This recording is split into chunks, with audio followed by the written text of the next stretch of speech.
আমি বলছি আমাদের দেশ কেন এত পিছিয়ে। উত্তরপ্রদেশের একটা গ্রামে একটা গরু হঠাৎ অস্বাভাবিক আচরণ শুরু করে। খাওয়া দাওয়া ছেড়ে টানা 3 দিন ধরে সে একই জায়গায় গোল গোল করে ঘুরতে শুরু করে। এখান থেকেই শুরু হয় কুসংস্কারের উৎসব। কারণ আমাদের দেশে কোনো ঘটনার কারণ না জানা থাকলেই মানুষ সেটাকে অলৌকিক বলে দেয়। এমনকি সেই অলৌকিক বিশ্বাসকে ঘিরে কিছু এভিডেন্সও জোগাড় করে ফেলা হয়। এখানেও সেটাই হয়েছে। কিছুক্ষণের মধ্যেই খবর চারিদিকে ছড়িয়ে পড়লো। দূর দূরান্ত থেকে মানুষ আসতে শুরু করলো। কেউ গরুর পায়ে প্রণাম করে আশীর্বাদ নিচ্ছে, আবার কেউ গরুর সাথে পরিক্রমা শুরু করেছে। কেউ আবার দাবি করছে গরুটা যেখানে ঘুরছে তার নিচে একটা প্রাচীন মন্দির চাপা পড়ে আছে। या तो लक्ष्मण जी का मंदिर है और या तो भगवान शिव का कोई स्ट्रक्चर है।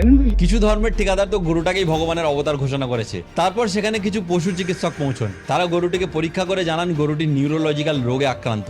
সহজ করে বললে কোনো প্রাণীর ব্রেনে যদি সংক্রমণ হয়, আঘাত লাগে, বা তাদের কানের ভিতরে থাকা ভারসাম্য নিয়ন্ত্রণকারী অংশে কোনো সমস্যা হয়, কিংবা কোনো নির্দিষ্ট রোগে আক্রান্ত হয়, তাহলে প্রাণীটা নিজের দিক নির্দেশ ক্ষমতা হারিয়ে ফেলে। ফলে সে একই দিকে বারবার ঘুরতে থাকে। বিজ্ঞানের ভাষায় এটাকে সার্কেলিং বিহেভিয়ার বলা হয়। এমন অবস্থায় প্রাণীটা ধীরে ধীরে দুর্বল হয়ে যায় এবং খাওয়া দাওয়া বন্ধ করে দেয়। এমনকি চিকিৎসা না হলে তার মৃত্যু পর্যন্ত হতে পারে। এই রোগ গরু ছাড়াও কুকুর, বিড়াল এবং ইঁদুরের মধ্যেও দেখা যায়। সবচেয়ে অবাক করার ব্যাপার হলো পশু চিকিৎসকদের ব্যাখ্যা আসার পরও পাবলিক সেটা মানতে রাজি নয়। তাই ডাক্তারদের সব বৈজ্ঞানিক তথ্য উড়িয়ে দিয়ে তারা সেটাকে অলৌকিকই ভাবছে। আর এখন সেখানে মন্দিরের খোঁজে খোঁড়াখড়ি শুরু হয়ে গেছে। গরুর মাথায় সিঁদুর লাগানো হয়েছে, পিঠে পরানো হয়েছে চাদর, কিন্তু তার চিকিৎসা নিয়ে কেউ আলোচনাই করছে না। এই ঘটনাটা আমাকে রবীন্দ্রনাথ ঠাকুরের লেখা তোতা কাহিনী গল্পের কথা মনে করিয়ে দেয়। আর সত্যি বলতে গরুটা ঘুরছে দেখে আমি একটু অবাক হইনি।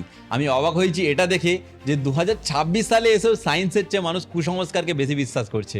বিজ্ঞান যদিও সব প্রশ্নের উত্তর নাও দিতে পারে, কিন্তু কুসংস্কার এমন উত্তর দেয় যার জন্য কোনো প্রমাণেরই দরকার হয় না।